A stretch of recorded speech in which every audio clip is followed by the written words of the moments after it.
ते विद्यार्थी खूप चंचल वृत्तीचे असतात, स्थिर नसतात, सारखे हालचाल करत असतात आणि शिकवताना अजिबात त्यांचं लक्ष नसते. त्यामुळे वर्गामध्ये त्यांचं लक्ष केंद्रित व्हावं, अभ्यासात त्यांना एकाग्रता यावी, यासाठी ज्योती त्राटक हा सर्वोत्तम उपाय आहे. ज्योती त्राटकमध्ये मध्यभागी एक मेणबत्ती लावायची असते किंवा दिवा लावायचा असतो आणि विद्यार्थ्यांना अर्धवर्तुळाकार बसून विद्यार्थ्यांना एकसारखं त्या ज्योतीकडे एकाग्र होऊन निरीक्षण करण्यास आणि पाहण्यास सांगायचं.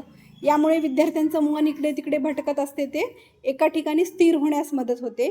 रोज सकाळी जर आपण 2 मिनटं 5 मिनटापासून सुरुवात करून हे ज्योती त्राटक घ्यायला सुरुवात केली तर पहिलीच्या विद्यार्थ्यांची जी चंचल वृत्ती आहे ती एकाग्र होण्यास मदत होते. माझ्या वर्गात नियमित शाळा भरल्यानंतर मी ज्योती त्राटक घेते. याचा फायदा मला असा झाला की विद्यार्थी जे चलबिचल करत होते किंवा सतत हालचाल करत होते तर त्यांच्या हालचालीवर नियंत्रण होण्यास मदत झाली. यामुळे मला हा उपक्रम खूप आवडतो. माझ्या वर्गात नियमित ज्योती त्राटक घेते आणि याचा फायदा विद्यार्थ्यांची एकाग्रता वाढवण्यासाठी होतो.